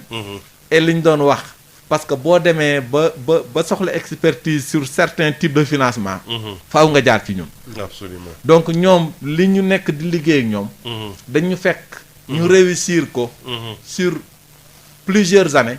moom la ñu nekk di dérouler ak ñoom en partenariat te loolu incha allah la ñuy continuer ba nga xamante ne muy ndaw muy jigéen muy mag képp kuy liggéey ci mbay soxla financement dinañ la gunge appui bi nécessaire. mais est-ce que surtout au niveau des jeunes ak des femmes mécanisme yi c'est pas trop lourd pour que ñoom ñu mën a accéder ci ndaxte tamit baax na tamit ñu xam ko même bu nekkee tamit xale yi exode bi moo ngi am solo waaye tamit teewut ñu mën a fixer tamit ñenn ñi nga xam ne bëgg nañoo rester seen terroir pour bay. xam nga sànq maa ngi fi doon joxe exemple jeunes yi nga xamante ne financé na leen ak tracteur mais tracteurs yi nga xam ne moom la leen di financé. xam nga ban taux d'intérêt la leen ko ci appliqué. ban taux d'intérêt de 4%. moom la la ligne AFD boo xam ne ñun dañu ko négocier avec agence française de développement. te état bi aussi jàppale ñu pour am ci. loolu li ko waral mooy mën a fexe ay ressources longues maanaam yoo xam ne danañ ci mën a financer tout ce qui est investissement te jeune bi bu dee jeune am na ñeneen ñoo xam ne dañu koy jël mais comme ci jeune la ñuy wax jeune bi mën a am accessibilité au financement te du sonn. moo tax tey jii nii au niveau de la vallée du fleuve Sénégal nous avons des champions am na ay jeunes yoo xamante ne tey presque ay grandes entreprises lañ yor am na koo xamante ne ñun ci production lañ ko jëlee. ànd ak moom ci commercialisation. tey jii moo ngi ci BTP. waaw maanaam ci ay moo ngi gagné ay marchés. des marchés même de l'État. ci BTP bi te pourtant ñun ñoo ko jëlee woon ci production et il le dit souvent naan fu ma tollee fii nii. banque agricole moo ci jàpp. donc loolu c'est accessibilité au financement boobu. muy jeunes yi muy femmes yi. loolu lañ mettre en place pour mën leen a fexe ba ñoom ñu mën a am seen crédit te duñ ci sonn. dañu ñëw nag ci lu am solo tamit loolu bëgg nañ ko ci laaj mu jëm ci wàllu li nga xam ni moo di ci wàllu autosuffisance ndaxte nag at wu ne ñu koy wax état du Sénégal mais est-ce que li nga xam ne nag pour egg foofu lan la ci LBA maanaam la banque agricole tamit mën cee jouer pour nag atteindre objectif boobu ndaxte loolu lu am solo la. xam nga autosuffisance en riz. pour rappeler nit ñi également ñi nga xam ne ñoo ñu déglu. pour rappeler leen fan la jógee. autosuffisance bu ñu xoolee Sénégalais dana Sénégalais bu nekk dana consommer en moyenne. 80 kilogrammes de riz par an. boo ko xoolee loolu ci riz blanc. day nekk 1,80,000. am na ñu naan 1 million de tonnes.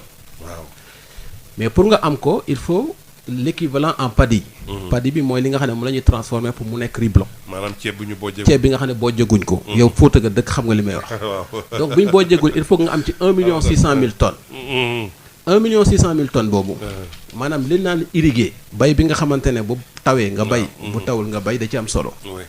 tey jii nii boo xoolee ci production je l'ai dit ku dul banque agricole financé wul la production risicole. ci banque laa wax yenn saa yi sax ñu wax ma ñeneen mais il faut ñu différencier aussi la banque et le système financier décentralisé.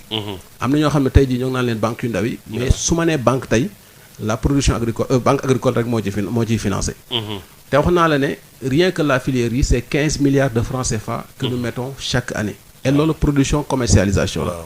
mais aussi bu nee autosuffisance wax nañ production. mais mécanisation agricole da cee am solo.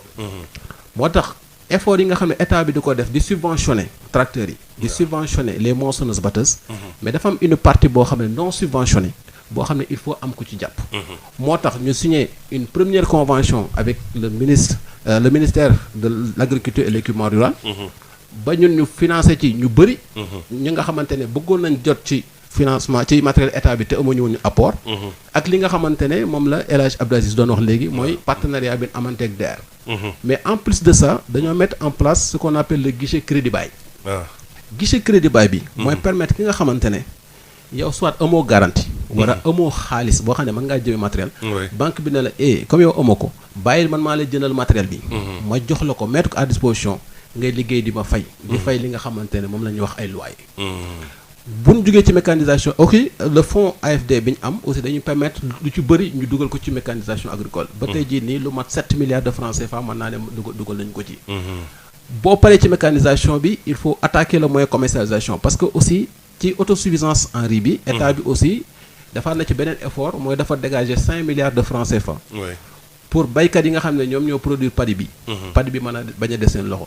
mais état bi mu ci dugalee 5 milliards. ñun dañ cee tegaat encore 1 milliard de francs CFA. moo tax commercialisation bi 6 milliards de francs CFA lañ ci dugal. d'accord en plus de ça boo dee xool baykat yi. yenn saa yi dafa am ay périodes yoo xamante ne ni ñoom fa ñu nekk day sori. tey jii nii yow Fuuta nga dëkk mais ñeneen ñi nga xam dañoo nekk ay Bundum ay Jaawaar. yenn saa yi bu tawee. dañu am problème pour accéder moom. ci yenn banques yi. moo tax ñu mettre en place un produit. produit boobu agricash lañ koy wax. agricash bi moo ñu permettre li naan la digitalisation parce que dañoo toll ci monde boo xam ne monde digital la. les gens n'ont plus besoin de se déplacer. dem ci banque yi da ngay toog fa nga toog mbir mi di la fa fekk. moo tax ñu mettre en place un système de digitalisation des surplus de production. nga xam ne képp koo xam ne jaay nga sa ceeb. au lieu ngay déplacer wu di ñëw di defar ay kilomètres 80 kilomètres 100 kilomètres. fa nga toog lay agro industriel bi def virement bi ci sa compte wallet li naan compte électronique. nga mën koo jël foofu. donc loolu aussi te année bi passé rek bi producteurs yi amee ay difficultés. da nga gis état bi dafa dégager lu mat 2 milliards de francs CFA pour ndàmpaay. ndàmpaay yooyu aussi daf am na ci benn partie boo xamante ne. ñun suñu système plateforme électronique boobu mooy agricash. moo faciliter le paiement. tey jii nii on a des traces. ku ci nekk producteur bu nekk. via agricash boobu. fay na la ci xaalis nga toog fa nga toog jël ko wala nga dem ca banque ba jël ko sans aucune difficulté. donc lépp day wane ne. suñ expertise ci fi nga xam ne fi lañ nekk. mais également suñ ouverture ci yeneen yi nga xamante ne nit ñi ñoo ngi ciy liggéey. mais aussi ñoon dugal nañ ci suñu pay. lu am solo la ci fànnu ceeb bi waaye nag suñuy wax ci wàllu zone bi nga xam mooy zone centre bi ñu gën ko xam ci wàllu maanaam li jëm ci wàllu transformation céréales ak arachide bi mais foofu ci liggéey boobu tamit est-ce que nan nga si maanaam banque LBA contribuer ci liggéey boobu. merci El Hadj Moussa. donc liñ ci contribuer. lu bare la. et même ambition yi la banque bi am. partout aujourd'hui bu ñu ñëwee ci diversification yi. dafa nekk loo xamante ni dafa nekk ci sunu plan d'affaires. alors en 2017 dañu réfléchir pour un plan d'affaires sur les 5 ans à venir. ñu déterminer plus ou moins lan la banque bi war a def ci juróomi at yi. ak fan la banque bi war a yegg. donc ci diversification yooyu dafa nekkoon un point important. point bu am solo. ci ñun lan lañu war a def. ci juróomi at yi. diversification boobu moo ñu yóbbu tey fi ñu toll ak sunu portefeuille salarié. parce que ci plan d'affaires objectif principal bi. mais yaa ngi dem ci diversification mais bëggoon nañu xam ci transformation céréales ak arachide bi. voilà ci transformation céréales ak arachide bi. wax nañ ci sànq dañ ci dellu ci waat. waaw transformation bi c'est un tout. tey au-delà de financement bi ñu la wax. ci production ci commercialisation. ak ci opérateur semence yi dañuy financer la transformation. dañuy financer transformation ci gerte. waaw ci maïs. ci dugub ci gerte gi. buñ ko commencé relation dañ ko am ak Sonacos. at bu nekk ci at yu mujj yu jiitu yi. pool bancaire moo doon jàppale Sonacos. pour mu am doole bu wala mu lever fonds yu am solo. yoo xamante ni lay la mën a jàkkaarloog production nationale. mu jënd ko def transformation ñu wëy. après mu fay. ci at yu mujj yii. wéet nañ si mais ñun bàyyiwuñu. lañ doon jàpp ci transformation. ci financement Sonacos ba léegi ñu ngi ci. ba ci at bu mujj bi. au-delà maintenant de la Sonacos yeneen usine yeneen huiliers taxaw na. ñu mën ko wax waaw. ñu mën si wax SSI. ak yeneen ak Copéol. ak Copéol bi nekk Kaolack donc structure yooyu yëpp si at yi ñu mujj. képp ku ci am besoin ñëw taxaw ak ñun. la ñu war def nañ ko ren financé nañu ba financé la dernière structure bi nga xamante ni dernier huilier bi taxaw. dans le Saloum mooy SSI. financé nañ ko jàppale ko programme bi mu ngi koy dérouler normalement. te permettre nañ ko mu jënd plus de 8000 tonnes d'arachide. ba transformé ko. waaw loolu lu am solo la. donc lu am solo la bu ñu ñëwee ci dugub bi. même chose. li ma la doon wax ni la bassin arachidier. dañ ko doon wax. tey ñuy wax leneen. bassin agricole. parce que tey bu ñuy wax Saalum. dootuñu wax gerte rek. waaw ñu ngi wax dugub daf ci am solo bu baax. maïs am ci solo bu baax. mais ci transformation est-ce que ñu accompagner tamit jigéen ñi nga xam ni elles sont à la base parce que ñooñu tamit le développement local bokk na ci normalement ci seen émission pour suqali ñooñu. ah oui bu transformation amul woon. production du yokk. dëgg la. transformation foo dégg production yokk na rek. xamal ni cëppaandaw ga. dara def nañ ko fa. donc transformation boobu appui bi ñu si def. jox naa la exemple rien que avec 2 de nos réseaux. ren mettre nañ leen en relation ak un transformateur. bu nekk dernière phase. ci dugub. rien que 2 réseaux. 1000 tonnes la transformateur bi jënd. bokkul ak transformation yu ñuy def à la base. nga xamante ni tout le temps ñun suñu loxo mësu si génn. donc muy maïs bi buñ ko jëlee tamit. avec nos réseaux FEPROMAS. di leen delloo njukkal. ak réseau Wack Ngouna. pourquoi parce que ay jigéen a ko jiite. jiite des milliers de personnes. maanaam di transformer dugub bi ak maïs bi di ko def ci ay sachet mooy ñuy jënd ci boutique yeeg yooyu waaw yooyu. non. dañuy dem. ci production. waaw dañuy def semence. dañuy def d'abord semence. waaw ni ñuy defee semence ci gerte xam nga semence gerte moo gën a siiw. mais dugub boo bëggee am rendement bu baax. ak gerte. sa semence day baax. réseau yooyu ma lay wax dañuy def semence. dañuy def production. dañuy def commercialisation. dañuy lëkkaloog ay transformateurs. parce que dans si seen business plan si seen programme d'avenir. créer ay structure de transformation mu ngi ci.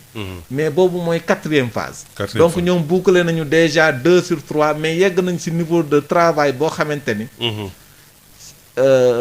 bu am solo la boo xamante ni des milliers de tonnes. ñoom la ñuy def par campagne. très bien banque bi dafa leen gunge ba foofu moo tax ñu mën a yegg foofu mais bàyyiwu leen comme seen 4e phase bouclé wuñ ko.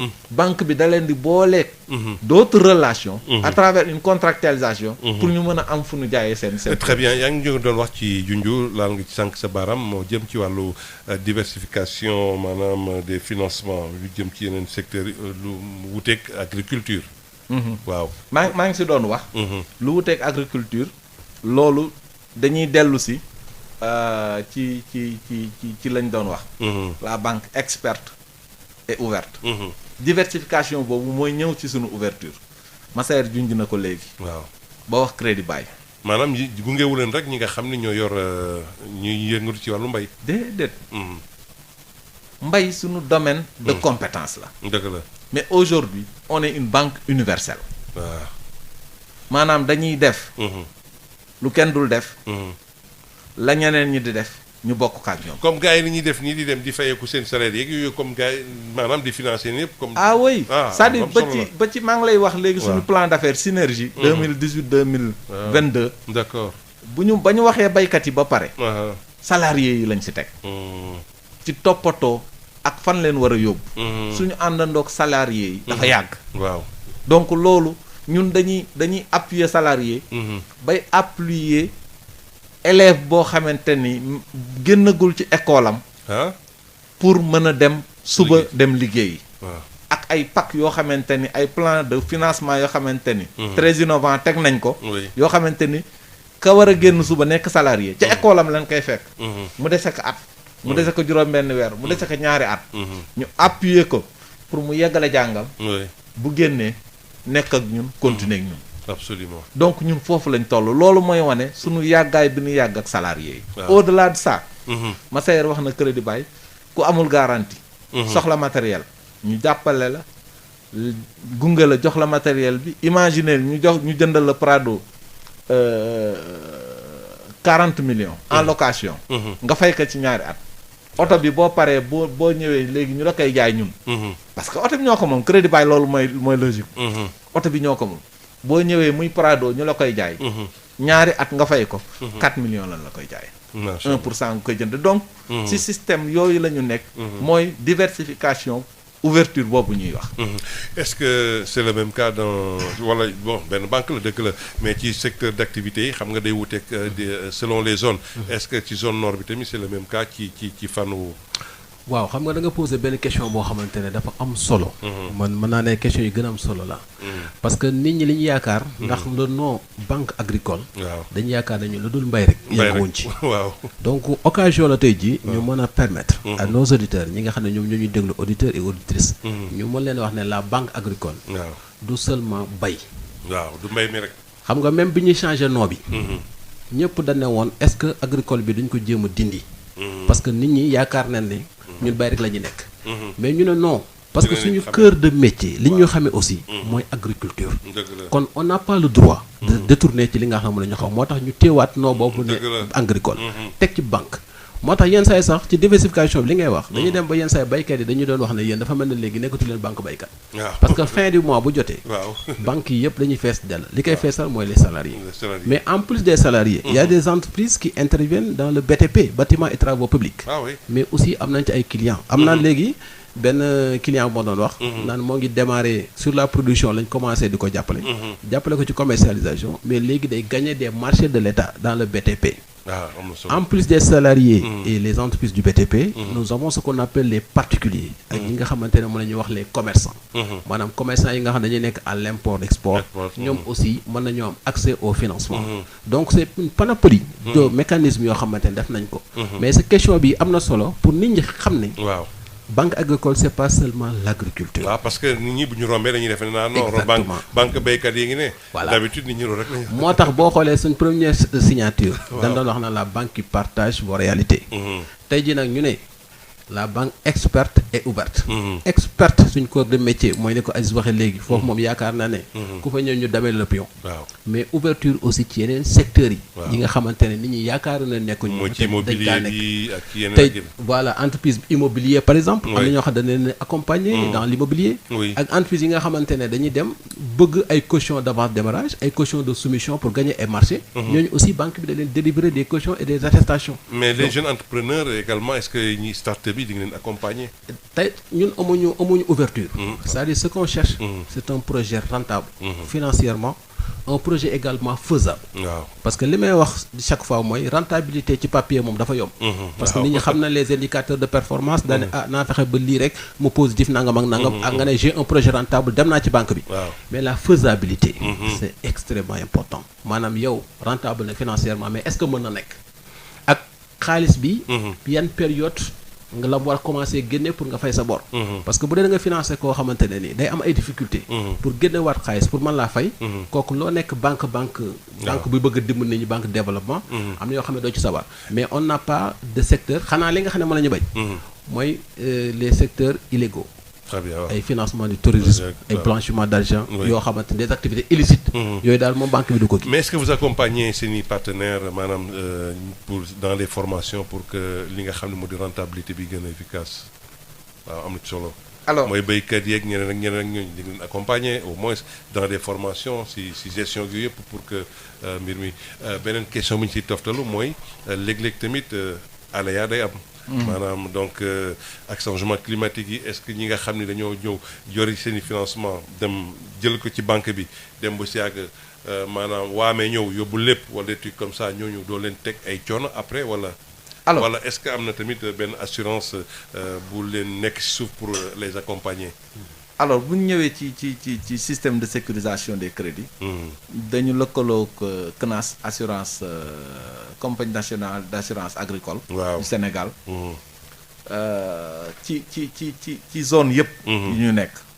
léegi nag spécificité zone maanaam wuute zone yi. mooy indi wuute couverture assurance bi. par exemple boo ñëwee ci zone centre. assurance indicielle la maanaam ci taw bi. assurance boobu la ñu kiiyee donc mooy boo jiyee. am na nangami millimètres yi nga soxla. pour sa ji sax. sa gàncax sax. nangami millimètres yooyu bu matul.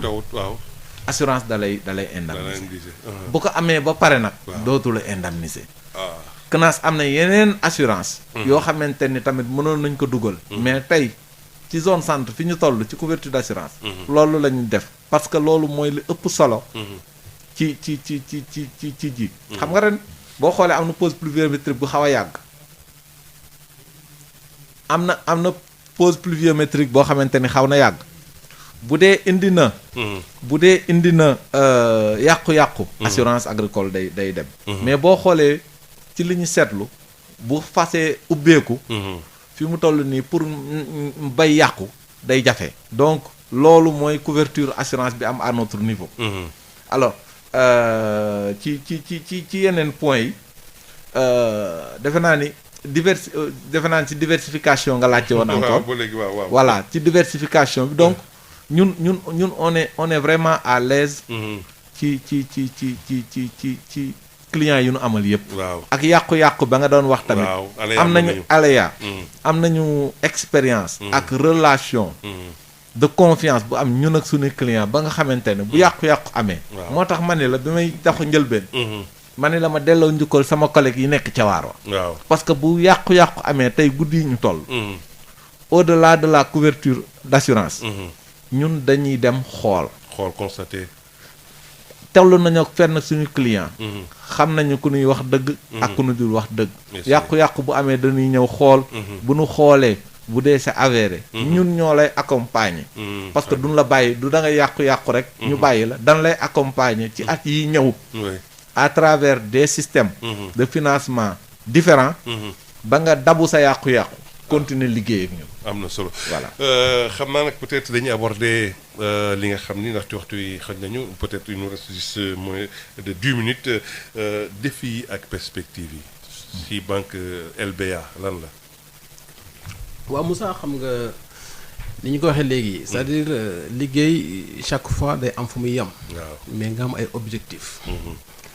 objectif mooy képp koo xamante ne nii yow yaa ngi am benn activité économique. surtout ñi nga xam ne dañoo nekk ci mbay mi.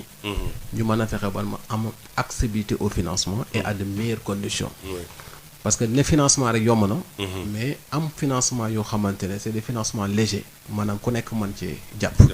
parce que am na financement yoo ko génne yoo xamante ne da ngay xoj nit ki. loolu mooy un. deuxièmement bi mooy ni ko Abdou Aziz waxee léegi tey jii nii ñun ci suñ financement zone nord. boo xoolee compte saison bi dañ ci financé lu mot 25000 hectares. 25000 hectares day xaw a difficile yow chef d'agence bi nga mën chaque fois foo dem nga mën faa taxaw. li ñu bëgg mooy comme dañoo nekk dans le monde du numérique. suñ perspective mooy ñu fexe ba am ay plateforme yoo xam ne moo ñu permettre ki nga xamante ne moo nga nekk ci village bi naan Abdallah. nekk presque à l'île Amorphile. ñu bëgg man soo amee problème. man ma mën a toog ci sama ordinateur. xam ko xam ne kii am na problème. nga xamante ne du jar chaque fois may déplacer dem parce que ni ñu ko waxee léegi. bu dee da nga nekk ci agriculture nekk ci yeneen secteur di ko financer. des fois il faut secteur bu nekk nga may ko temps. ni ñu war a visiter les agriculteurs noonu la ñu war a visiter également ñi nga xam ne ñoo nekk ci yeneen secteurs yi. donc plateforme électronique boobu ñoo ngi koy tester déjà campagne bi passé testé nañ ko. joxe nañ ci résultat yu baax. tey jii man en tant que chef de réseau. mën naa toog sama bureau di suivre ki nga xamante ne moom mooy récolter ci village bu naan Wasatake Toro bi. donc damay toog di ko gis. donc yooyu c'est des perspectives yoo xamante ne loolu lañ bëgg. maanaam ànd ak jamono. boo xoolee accréditation du au fonds vert. ànd ak jamono la. parce que toll na ci temps yoo xam ne kenn daawul wax ay financement vert. gis nañ léegi affaire inondation yi. mooy tax affaire couverture boobu avec assurance yi. parce que comme ni ko El Hadj waxee. zone centre moom la naan assurance indicielle si tu veux. ñun ci zone nord boo demee beneen assurance lañu jël muy assurance classique. assurance classique bi pour expliquer rek suñ auditeurs yi. comme moom ni ñu ko expliquer ci indicielle bi defe naa leer na. dama ci jaar mais classique bi mooy dama naan yow nit ki. yaa ngi bay 1 hectare de riz. 1 hectare de riz say charge ñaata la nga ne ma 300000 wala 400000. assurance ne ma léegi yow comme 300000. nga ciy def. léegi man fay ma hectare bu nekk 10 000. boo yàqulee ma fay la 300 000. su ko defee 300 000 yooyu. da leen mën a permettre yow nga mën a fay sa bon. su ko defee du am rupture de relation. te yooyu lan assurance bi yan lay jël. couverture mooy lan ay inondation xam nga léegi ak changement climatique yi. inondation yi léegi bëri na lool. ay vague de chaleur. surtout ñi nga xam dañoo nekk ci tomate bi. yenn saa yi da ngay bay ba affaire bi fleurir nga yaakaar ne baax na. tàngaay ba jar fa yàq fa lu bëri.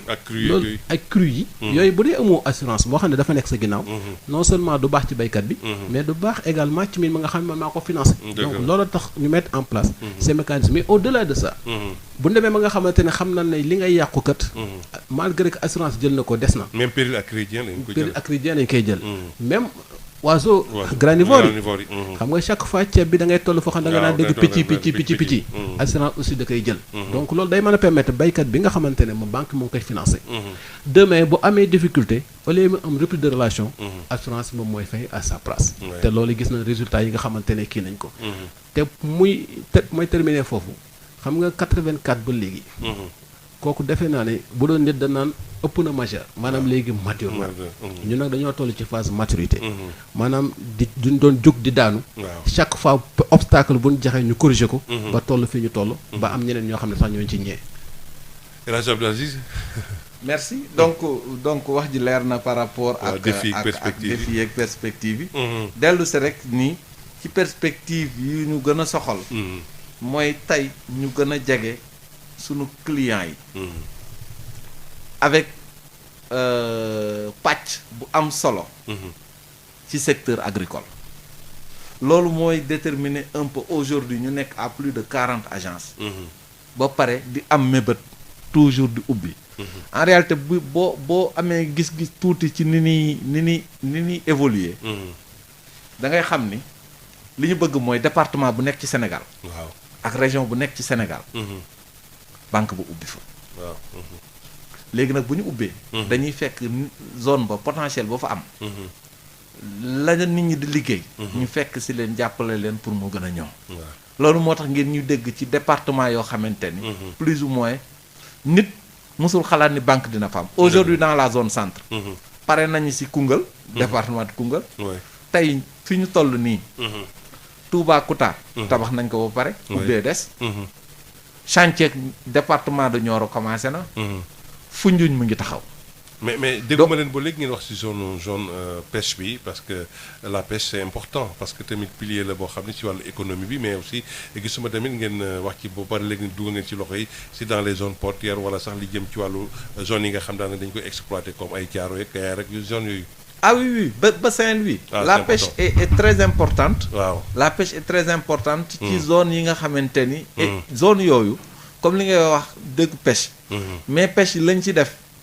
defe naa ni moom tamit mën nañ koy wax ci émission rek mat na émission donc pêche suñu secteur très important la au-delà même de la zone nord financement pêche ak transformation parce que du pêche rek transformation dafa bari ci pêche ba ci dans les îles du Saloum l'intervention dañ ko fa am ci pêche donc zone nord nag moo gën a développé ci secteur de la pêche parce que foofu la napp ëppee ak la région de Dakar donc on va dire la zone ouest mais perspective yi tey mooy fépp foo xamante ni activité am na fa suñu ay clients nekk nañ fa ñu jege fekk ci leen te comme li ma la wax l'orientation c'est demain dans chaque département d'être présent pour le bon développement de tous les départements du Sénégal.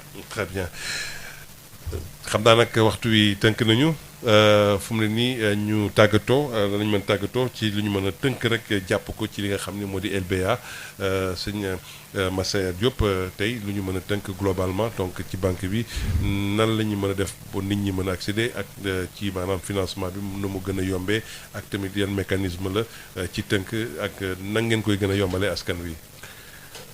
Moussa dama lay gërëm d'abord gërëm Sud FM ci opportunité bi ñu may ñu mën a ñëw wax ci li nga xamante ne moom la ñuy def au niveau de la zone nord mais également au niveau de la zone centre te suñu yeneen nattonge yi comme ni ko Aziz waxee sànq muy zone ouest ak zone est ak zone sud également bu ñu ñëwee danaan wax li nga xamante ne ñoom aussi ñoom la ñuy def ci seen zone respective yi nekk xam nga accès au financement je pense que aujourd'hui ñu nañ koy yombal et je le dis souvent au niveau de la vallée du fleuve Sénégal rare na nga gis benn producteur bu ne la soit musuma am financement banque wala musuma bokk ci organisation bu am ci financement banque donc accessibilité au financement parce que c'est quoi le blocage généralement nit ñi li ñuy wax lu bëri mooy que ne man am garantie et je pense que le problème de la garantie ñun on a essayé de le régler donc loolu moom defe naa ne li ci des mooy na nga nekk nit koo xamante ne ku dëggu nga parce que nit ki aussi bala ñu lay financer il faut ñu xam la il faut nga dëggu il faut nga yàgg maa nga am expérience ci li nga xamante ne moom ngay liggéey xam nga dafa difficile dafa yomb rek li may waxee naan en rentabilité ci papier nga dem ne sama projet rentable ne xaaral ma dañu financer la bu banque bi kiwee nga ne non banque yi dimbaliwuñu nit ñi mais banque bi aussi banque yi quand même doon ay xaalis yoo xam ne dañ koy jël di sànni parce que xaalis bi rek ñoom bala ñu koo am sax dafa am fu ñuy jaar pour am ko di ko joxewaat donc lu leen dénk la ñu koy joxewaat donc loolu aussi il faut nit ñi xam ko solo. programme autosuffisance en riz bi aussi sensibilisation boo xam ne occasion la ma koy def Sénégalais yi. xam nga tey jii nii boo dee xool 200 milliards de francs CFA la ñuy perte. ci exporteurs yi. alors que baykat yi nekk ci nord bi même le riz pluvial. ay jéego nit ñoo ngi koy def. nit ñi nañ jéem a fexe ba riz sénégalais bi ñu buñu cee fexe ba gën cee mën a consommer su ko defee ñu mën a dimbale baykat yi. mais également 200 milliards yooyu nga xam ne moom la ñuy dugal ci exportation bi. ñu mën ci dimbali suñu hôpitaux yi ak dimbali ci ñeneen ñi nga xamante ne ñoo ko soxla. dëgg la. importation merci El Hadj Moussa. di la gërëm di gërëm waa Sud FM yëpp. di gërëm suñu kilifa yi ci kóolute bi ñu am. pour demande pour ñu représenter la banque agricole. mais di gërëm aussi tous nos collègues et collaborateurs. moi particulièrement de la zone centre. yi nga xamante ni xam naa ne ñu ngi ñuy déglu. ñu bokk liggéey bi. di ñaan yàlla na yàlla def.